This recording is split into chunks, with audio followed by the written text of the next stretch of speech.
if you think of the first half as being looking at concepts and the way services have developed, I think what we can see in what's going to happen in the second half of today is what's being done to tackle, should we say, I suppose this is more the hard-end prevention stuff, resolving what's actually happening.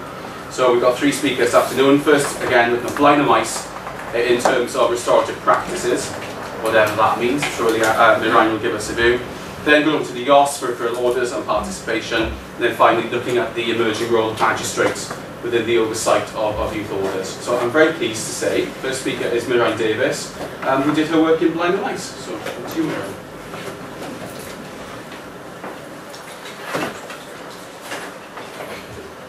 Well, seeing as everybody else has said something at the beginning, I might as well apologise for my very Welsh accent then, and please stop me if you can't understand anything I'm saying.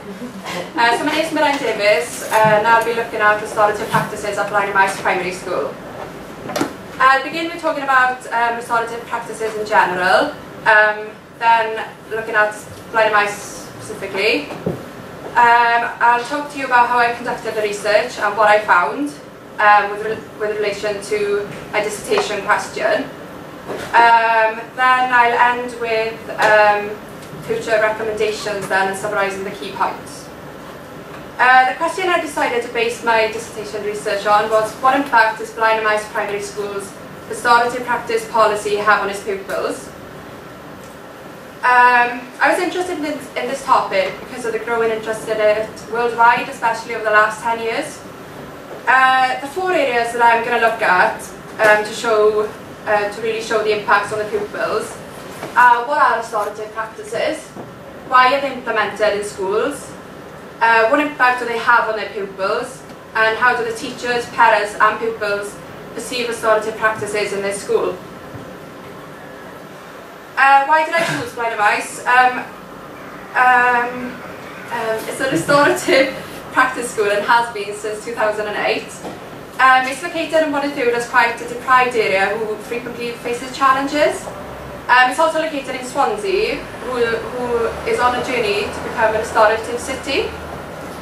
The policy they have at Blind and Mice is called the Guidance Policy for Enhancing Community Relationships and Learning at Blind and Mice Primary School.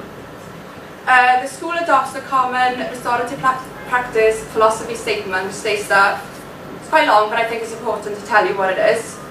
Effective restorative practices foster awareness of how others have been affected by inappropriate behaviour. This is done by actively engaging participants in a process which separates the deed from the doer and rejects the act and not the actors, allowing participators to make amends for the harm caused. Restorative practices acknowledges the intrinsic worth of the person and their potential contribution to the school community.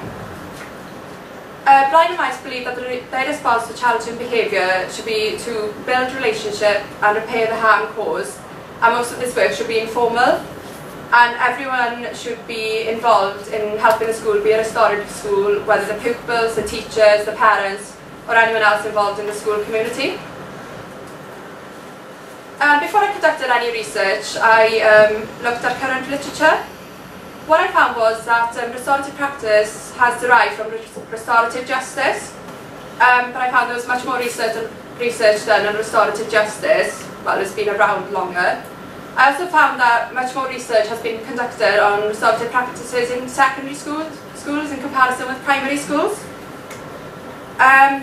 Despite the debate surrounding which term is best used in schools, whether justice or practices, the principles and aims remain the same, which is to address the situation, find out who's been affected, and repair the harm caused. Any practice can be used within schools. The most common method is circles. They can be used with children at the beginning of lessons or any time throughout the day. Other methods include victim-offender mediation, peer mediation and conferencing. Literature also showed major risk factors for youth offending, which is low school attainment.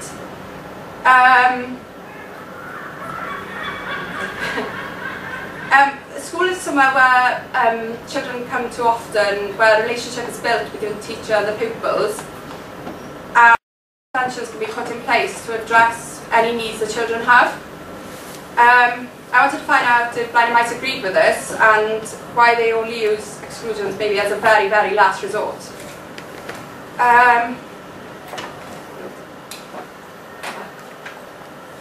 Right, how I conducted the research. It's quite a lengthy process. I used semi-structured interviews and focus groups. I had a sample of 26 participants in total. I had 5 teachers, 8 parents and 4 focus groups of children and 1 interview of a child. It was decided that focus groups were not the best tool used for parents because maybe they don't want to express their opinions in front of other parents as they might fear being judged. And they were especially not used with teachers because they might not want to express their true opinions in front of other teachers, so I had to take these factors into account. Before I took any research, I had to gain consent from all the participants. I assured confidentiality, there were no names in the research at all, only the quotes used. What I did find from the pupil participants is that they were all very, very enthusiastic to talk to me about restorative practices. They all had plenty to say about it. Okay, moving on to the most important part, which is the findings. If you look at the table, these are the themes that I identified from the data collected from the 3 categories of teachers, pupils and parents. And the findings supported the link between restorative practices and children's rights. The school fulfills the requirements of the United Nations Convention on the Rights of the Child, especially with Article 12, the right to be heard, and Article 19, the right to safety. And we'll talk through most of the themes with you and provide relevant quotes because I think this is the best way to show the impact on the pupils. Start with community then. The school do try and have community engagement. The family coordinator worker works with parents and children at the school. And over the years there's been an improvement in the relationship between the school and the pupils. And the parents. Another theme was leadership. There's a strong leadership coordinating the restorative practice at the school and coordinating the training. And without a strong leadership, restorative practices wouldn't be as successful. I also found out that staff have a circle time between themselves once a week where they can share any problems or concerns. The staff reported that they're engaging better with the pupils now. Some of them commented that they've changed the way they teach and they promote a more positive learning environment. Moving on to training, I was surprised to find out that pupils in Year 6 are confident enough in their knowledge of restorative practice to actually use it themselves and resolve conflict themselves. One thing that came up was parent training. All of the parents I interviewed expressed an interest in being trained in restorative practices. Some of them said that they already use restorative practices at home, but they'd feel more confident if they were trained. As teacher Ailey says, it's important to train them correctly because they have a chance then to use it correctly at home with their children. Move on to awareness. Every single participant I interviewed has some form of awareness of restorative practices. Obviously the pupils and the teachers knew a lot about it. The pupils tended to talk more about circles in the morning and in the afternoon. The teachers also talked about this, but they also talked about restorative practice forms. These are mostly used to deal with conflict or challenging behaviour, and they were used more with older pupils of the school because they have a better understanding. Some parents talked about restorative practice more than others. They did express the opinion, but they did not think that other parents in the community knew much about restorative practice. But they said this is definitely not the school's fault, it's just them not having any interest in the policy. A finding that was respected was that the teachers did acknowledge that behaviour issues are not completely gone away, but they definitely commented on improvement in behaviour then. So the theme of behaviour, this is really important from a criminological perspective. Every single participant commented on the improvement of behaviour. Then we have to remember restorative practice is not all about behaviour and resolving conflict. So another theme that came up was listening, caring and respecting. The teachers commented on how much respect they gain out from the pupils, their better relationship with the pupils. They also said that pupils learn to share their emotions now.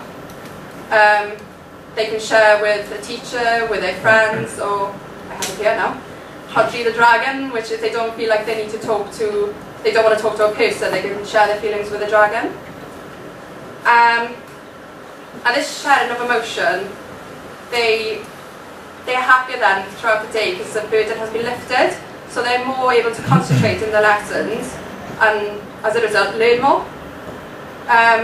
Which then links to attendance, like everything is linked together. If they're happier coming to school, then the attendance figures inevitably go up, and this has happened at Blind Mice Primary School.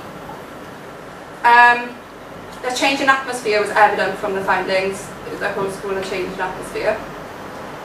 An important theme is children's rights, as I briefly mentioned before. This theme held the most contradicting views.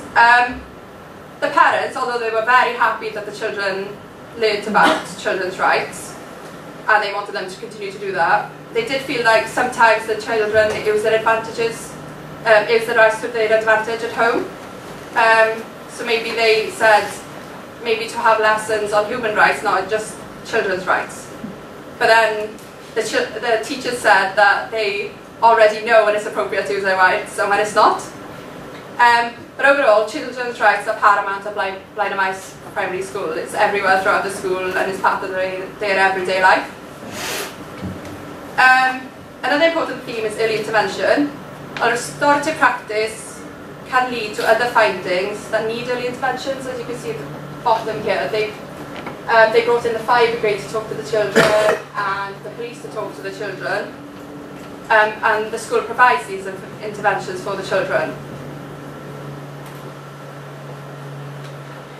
So the impact is on the pupils, the teachers and the parents. It's on the whole school, not only on the pupils. I think these two are very strong quotes that I found from the data, if you want to have a little read them. Pupils not only learn to resolve conflicts, but restorative practice is also a preventative strategy that tries to stop conflicts from happening in the first place. Moving on to conclusions then. The impacts range, but were definitely overwhelmingly positive. The topic is young, dynamic and will continue to develop. There are no set guidelines for implementation in the school, and this has worked out well for Blind Mice. They've adapted a policy that's suited to the needs of their school, a whole school approach. The reality is that Blind Mice are seeking to prevent negative behaviour, which, well, involves youth offending and antisocial behaviour, and they do address this. The recommendations are some of the concerns that were picked up from the interviews, but they're only there really to make an already excellent policy even greater. Prompt to emphasising the children's rights, but maybe consider having some lessons every now and then, just to tell them when it's appropriate to use and when it's not. Think about providing training opportunities to parents. I don't know if this is up to the school to provide or the local government, but there was definitely a high demand for training. If more people are trained in restorative practice, we will help make it a sustainable movement. Constant monitoring and evaluation of the process, basically to maintain the positive results already seen, continue to listen and involve the children in decision-making processes, because it affects them at the end of the day. I think Parent C sums it up brilliantly. I do not know if the school can do any more than what they're already doing. Just a few thank yous before I leave you then. I'm very grateful to have had the opportunity to do this. It's been of great interest to me throughout. Well, I dedicate this work to Blind Mice Primary School, to all the participants who took part. Without them there would have been no research. To Beverly, the head teacher, and to Helen, who organised all of the interviews for me, and to Mo, who helped out, and to all the staff really, who were always ready to help. To my supervisor, Anthony, who was a constant support and made sure I had access to Blind Mice in the first place. And lastly, to Leanne, who captured the focus, and it turned out to be successful. Thank you.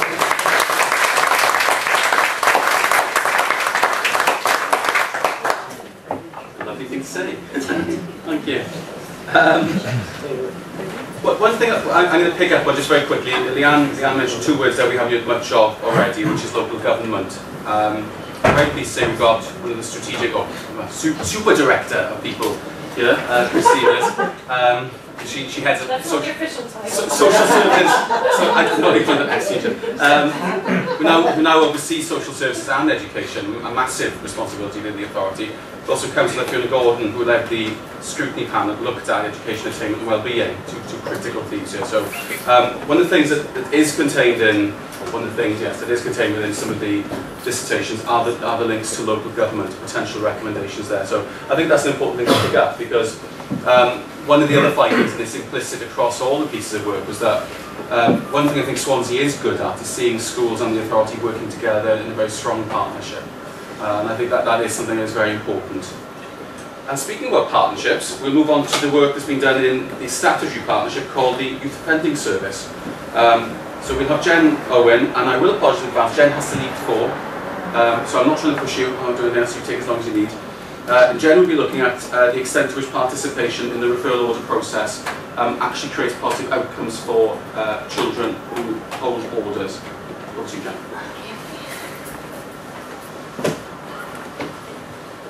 Hi, my name's Jen, and I'm going to talk to you about the results of my dissertation. Question being, to what extent does children's participation within the referral order process create a positive outcome? In order to complete the question, I was given access to Swansea's Youth Offending Service. Therefore, this presentation will highlight what was found during my time there. First off, I have a set of context as to why my question is important. This will be followed by a brief methodology. In order to answer the question, I set myself 4 objectives.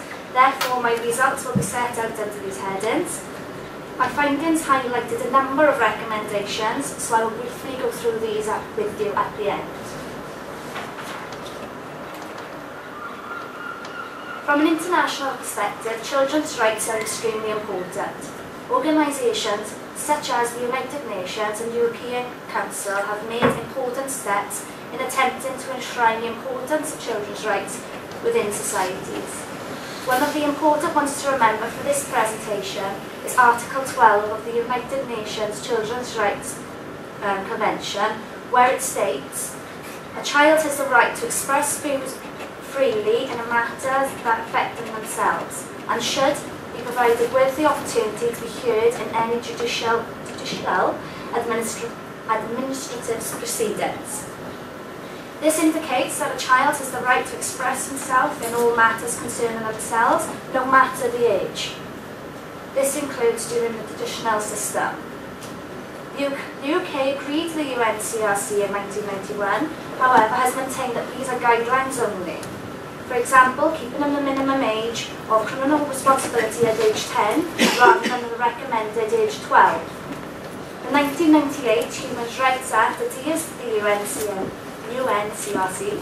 However, there is argument that they are not child-friendly. Wales has gone that one step further within the recognition of children's rights. The 2011 Rights of Children and Young Persons Wales measure requires ministers to put the UNCRC into legislation, extending entitlement and children's first, offenders second, show Wales's dedication to children's rights. The Youth Justice Board is undevolved. However, Wales's 2011 measure, puts Welsh children at the forefront of legislation. Therefore, rights of a child have become paramount. Studies have shown that crime control and the political ethos of tough on crime, tough on causes of crime, and prison works were inappropriate within youth justice.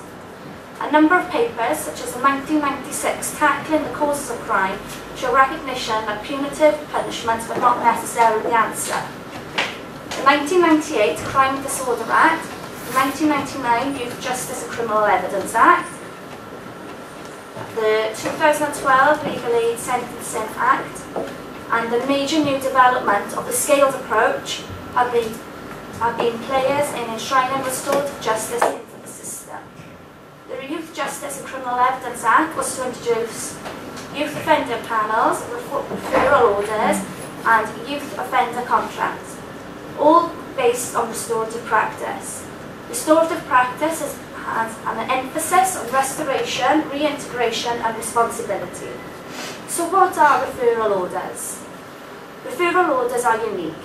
They are the only court order not to show a criminal conviction, however are highlighted on disclosure and barring service checks. Where a young person between the age of 10 and 17 pleads guilty, a referral order may be considered, depending on the severity of the offence. The sentence may last between 3 and a maximum of 12 months as determined by the court. The Youth Offending Panel is an arrangement of 2 community volunteers, a member of the youth offending team and the victim. The OP holds the offender accountable for their actions. If under 16, a parent, guardian or local representative must be present. Between those present, a contract is drawn. A clause may include reparation or restoration to the victim. Reviews are held by the OP to monitor progress of a referral order. In the event of non-compliance or refusal to agree a contract, the offender can be sent back to court for resentencing. Therefore, referral orders allow for occasional error, which can be the rite of passage for young adults, to be addressed with any issues highlighted sorted at that point. This allows for the young person a second chance without damaging future prospects. The 2010 Green Paper, Breaking the Cycle, acknowledges that first-time youth offending has fallen over the past decade. However, the 2010 paper comments that re-offending is exceptionally high with youth offending between 68 and 75%. The paper recommends the increased use of restorative justice, involvement of parents, and the increased use of out-of-court disposals, as research highlights that restorative justice has a positive effect on offending. Within the general offending population, restorative justice reduces re-offending by 14%. However, the statistics are more positive than reduced justice. When parental interventions have been put in place after an offence, studies have shown a positive effect on re-offending. So my research took the form of 5 semi-structured interviews, 4 from the young people themselves, currently under Swansea's Youth Offending Service, who are actively completing the referral order, 1 with the Youth Offending Service Manager.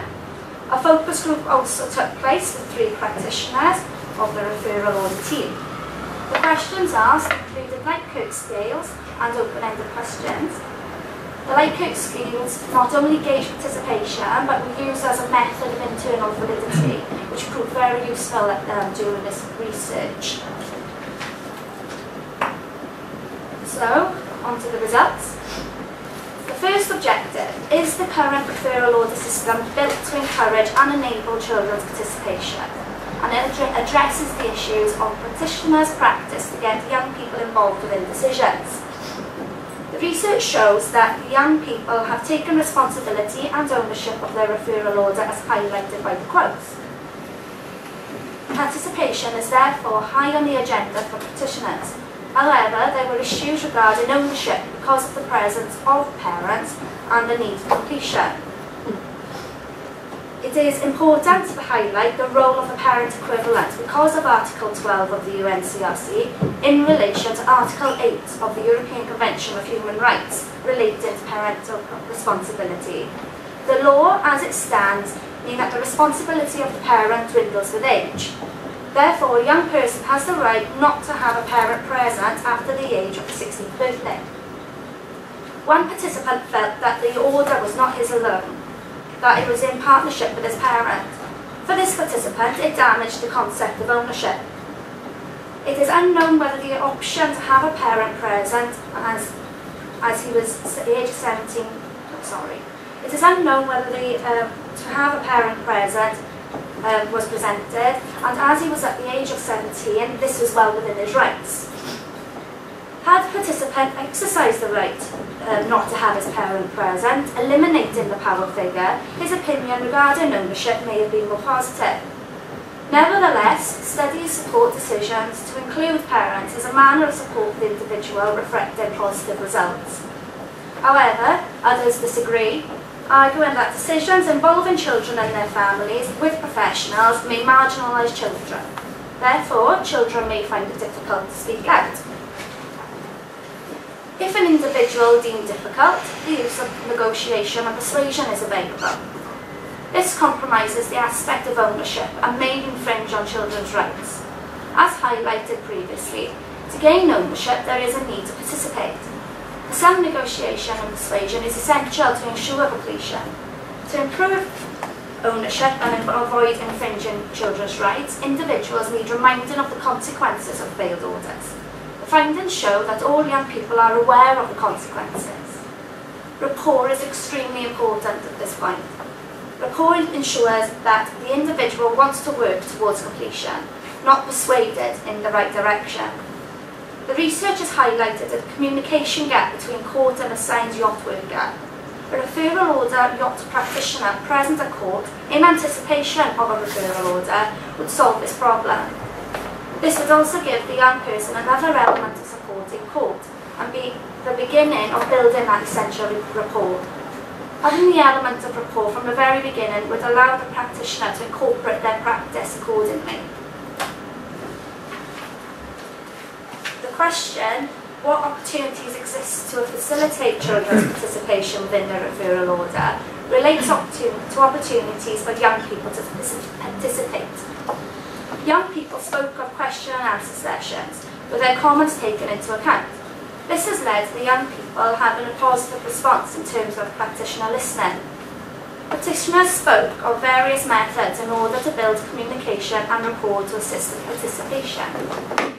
These methods include addressing individual learning styles, using short sessions, assistance, and the introduction of the use of the compliance panel. Problems to arise before going back to the op.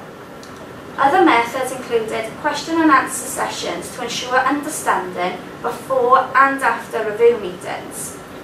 The opportunities reported above ensure full participation. If the individual went on to complete his order, the chances are that participation has helped. The next question is, how does the YOS measure the extent of quality of the referral order system? Practitioners confirmed that in order to measure the effectiveness of the referral order, they consider individuals' reoffending rates, change in asset scores, lifestyle and engagement within the referral order. Therefore, quality is continually assessed. The research highlighted that the referral order bridged the gap in tariff. Therefore, the referral order allows punishment in a way that the victim and community could see justice served, without being seen to be let off or harsh. In addition, following the offender to see the effects of bad behaviour while not having a detrimental effect on their future. Measuring the referral order by individual success allows for measurement of intervention effectiveness. This type of measurement can be viewed as managerialistic and is criticised. However, an advantage of this method allows seeing whether intervention has had the desired effect or whether it could be tailored more effectively, therefore allowing elements to be improved and or funded appropriately. Restorative justice is in its infancy within the UK, therefore satisfaction rates are low compared to other countries such as the US. Despite this present low engagement of victims, the element of restorative justice is enshrined within the referral order system, with involvement of members of the community. As already mentioned, the referral order has filled the tariff gap. Therefore, the young offender is no longer getting away with the crime. Therefore, once restorative justice is embedded, victim satisfaction rates should increase. The next question, what do young people and the YOS officers think about the impact of children's participation within the referral order process? The young people scored practice and participation highly within the Likert scales. In addition, the young people agreed that they were more likely to complete the referral order with the help of the YOP. However, some aspects of the referral order are not so highly thought of. For example, disagreement on fully implementing feelings within the referral order process, potentially jeopardising ownership.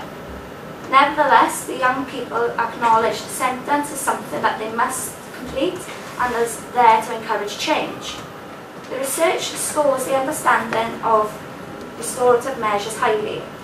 One quote includes, "It taught me how the victim felt and stuff, and how to react and stuff instead of the way I did, and how to get out of trouble."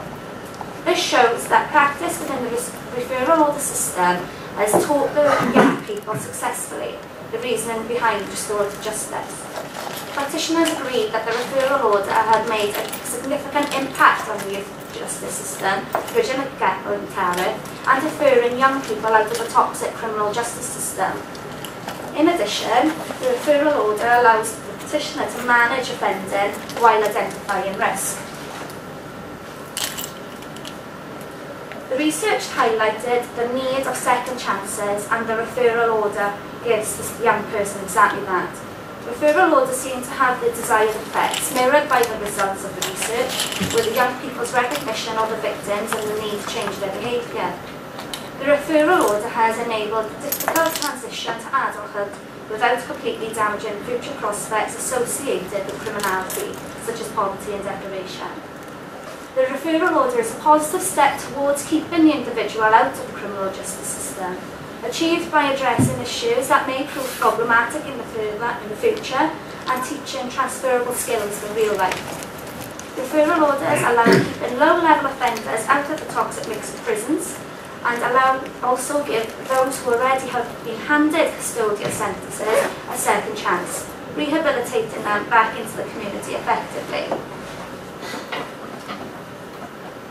So to answer the question, to what extent does children's participation within the referral order process create a positive outcome? The qualitative research concluded that children's participation within the referral order process at Swansea University has had a positive impact on an outcome. Participation has allowed for the concept of ownership. Research has shown that participation is required to encourage completion. Participation and ownership entwined with restorative justice has shown that an error can be reflected upon and acted to allow change. Once all factors accounted for, the referral order process has gone a long way in order to create a positive outcome for young people involved. A lovely quote I came across during my research was that of Maud, I'm not going to attempt the surname. A child-friendly justice system does not walk in front of the child. It does not walk behind them either. My research discovered that Swansea's Youth Offender Service achieves this equality, with a member of the referral order team saying, "You can't judge a book by its cover, because young people, I believe, can change, and it's all about putting it right, identifying the risks and putting the right work in for them, really." We all know that facts can be exaggerated, but this quote from a young person reflects the real activity of the referral order team at Swansea. My referral order is based around me, with help and support I need.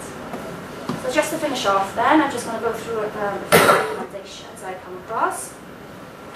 Further study is required into the role of parents within the referral order system. For those aged between 16 and 17 years old, the individual should have their option on whether to have their parent guardian equivalent present. The right to disagree discussed further at the point of questioning, with implications discussed to ensure all opinions are discussed and countered to counter power dynamics. Yacht workers should be involved from the very beginning to explain what a referral order is straight from court, including completing the asset form, preferably the same yacht worker to build rapport. When referral order complete, intervention should continue until discharged. The time frame to complete data gathering between charge and sentencing should be flexible to ensure all data is acquired. And also the introduction of training for all those involved with young people aged 8 to 18 in the early recognition of predisposed criminal behaviour, including a system implemented, facilities available to deal with such said behaviours. Early recognition has the potential to save costs in the long term. Thank you for listening.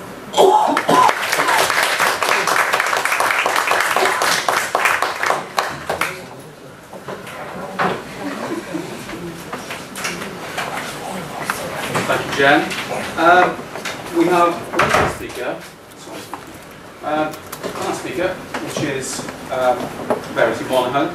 Verity's looked at a potentially controversial area of practice, which is the involvement of members of the bench in the order review process.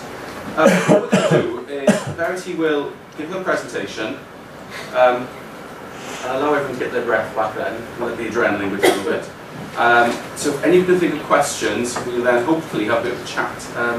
I'm sure there's quite a few issues we could raise today, and this is our opportunity to do so. However, first, over to Verity. Good afternoon. My dissertation entailed a qualitative study to examine whether the involvement of magistrates in the review of statutory orders in the youth justice system promotes positive outcomes for children and young people. Youth offending is an issue of national interest. It's a subject of legislation and debate within society, and also it matters to children, practitioners and the children's families. Swansea Youth Offending Service, which are referred to as Swansea YOS from now on, has adopted an arguably unique child rights-based approach to supporting young people through a robust statutory order review process. If a child or young person is serving a youth rehabilitation order or an intensive supervision and surveillance programme, they are eligible to take part in a statutory order review pilot at Swansea YOS. Youth rehabilitation orders, referred to as YROs, are a community order available only in the youth court for offences that are serious enough to warrant a community sentence, but do not equate to the severity of a prison sentence. As part of their order, a child or young person is required to attend 40 review meetings for the YOS to assess how they are coping with the requirements of their order. The statutory order review sets out to prevent reoffending by the young person by promoting pro-social behaviour and creating opportunities, for instance, addressing issues such as substance misuse, education, employment and housing. The YOS and practitioners have the responsibility to identify the needs of the young person and refer them to the correct service providers and promote positive outcomes for the young person during and after their order. Swansea YOS statutory order review process is unique because it's currently piloting the involvement of magistrates in these meetings and the overall process. This is an entirely new concept. The research carried out was a qualitative study. Qualitative data was collected over a period of 4 months by semi-structured interviews and focus groups. Semi-structured interviews and focus groups were adopted as the method of data collection in order to gain the views of practitioners, magistrates, children and young people involved in the statutory order review process at Swansea YOS. The research project was designed to enable children's voices to be heard and improve the research, for practitioners and magistrates to be able to meaningfully contribute and for other interested parties, such as the YOS manager, to participate in the process of empirical inquiry. This slide presents selected quotes from children and young people about their involvement in the statutory order review process at Swansea YOS. The findings found an overall consensus that children and young people involved in the review process found review meetings to be positive, constructive and inclusive. Optimising this, a young person participant said, "It's a good feeling when you get told by the magistrate and other adults you're doing well." The young people expressed how the continuity of the same magistrate throughout their order made them feel more comfortable in the overall process. In addition, participants felt it was an encouraging experience when they received positive feedback, not only from practitioners but also the magistrate on their progress. Before this, the magistrates and young people would only interact in the court. The pilot enabled the magistrate to follow the young person's progress throughout their order and offer their own professional support and opinions. The statutory order review process should give the young person the opportunity to reflect on their progress and discuss both the positive and negatives of their order. Participants discussed how review meetings are always constructive, and participants expressed how review meetings were successful because the negatives were reflected on while focus still remained on the progress that had been made. The findings highlighted that children and young people felt able to voice their opinion in review meetings. This is in keeping with Article 12, which Jen mentioned earlier. The young people articulated they found it a constructive and encouraging experience that magistrates and practitioners and other parties present spoke directly to them, enabling them to voice their opinions. Providing the young person with the ability to express their opinions on the service they received, in turn helps the YOS to assess the success of the order and reflect on the service they provide. This slide presents selected quotes from practitioners about their involvement in the strategy order review process at Swansea YOS. Practitioners agreed the strengths of involving magistrates in the review process were how it enabled the same magistrate to follow the young person through their order, promoting continuity for the young person and allows for the magistrate to see their progress. There was a consensus among practitioners the presence of the magistrates promoted participation by young people. The magistrate is able to bring the gravitas to the meeting and reinforce the practitioners and the YOS's requirements on the child or young person. This highlights the close liaison between the YOS and the courts that the pilot is promoting. Some of the practitioners had experienced both positive and negative outcomes during the pilot. After some discussion, the practitioners all felt they'd approached review meetings differently. Practitioners expressed the need for review meetings to have a more clear structure to result in a more controlled review meeting and to some extent control the outcomes of the meeting. The findings showed that participants felt the structure of the meetings needed to be improved to continue to provide the best possible outcomes for children and young people. The findings also found the pilot at Swansea YOS promotes a good working relationship between the YOS and the court. This is important because they are key local partners in the child or young person's order. Optimising this, one practitioner said, one of the positives is when I go to court to give my pre-sentence support, the relationships with the magistrates that have taken part in the reviews have been improved. They seem to understand more of the work we do. Involving magistrates in the review process enhances the YOS's credibility with the courts and the court's confidence in the YOS's ability to enforce the YRO and its requirements.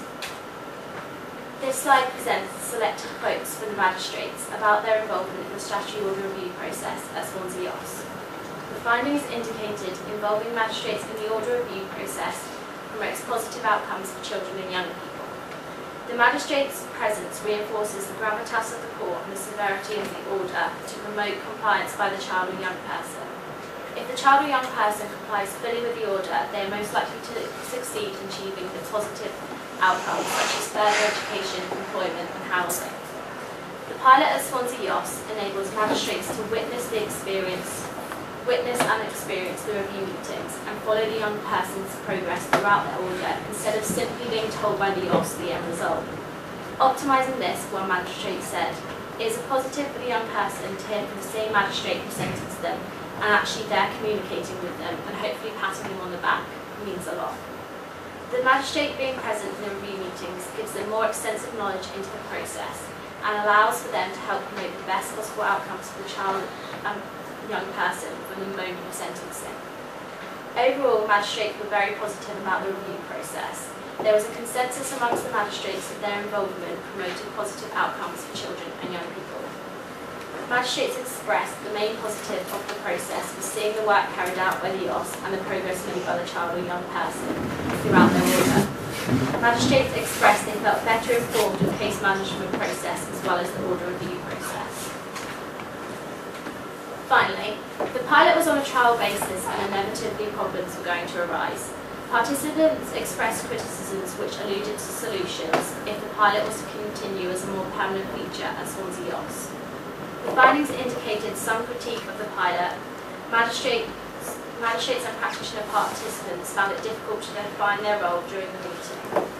The structure needed to be defined in order to promote consistency and outcome. However, children and young people's lives are chaotic and changeable. Every order is different and individual to the person, so it's difficult to define one clear structure that would be effective. If magistrates, practitioners and the chair were confident in their role, it would allow for the structure and delivery of review meetings to be flexible. crucial that practitioners and magistrates understand their role within the review meeting in order to promote positive outcomes. Therefore, the solution could be for Swansea YOS to provide training to those magistrates and practitioners involved in the order review process to continue to help promote positive outcomes for children and young people. In conclusion, the findings indicated children and young people, as well as practitioners and magistrates, found the review meetings to often be a positive and constructive experience, where the needs of the young person and their family were met in order to promote the best possible outcomes. The findings indicated involving magistrates in the order review process promotes positive outcomes for children and young people. The magistrate's presence reinforces the gravitas of the court and the severity of the order to promote compliance by the child, and in turn promoting the positive outcomes that come with completing the order and its requirements, such as employment, training, education, and health.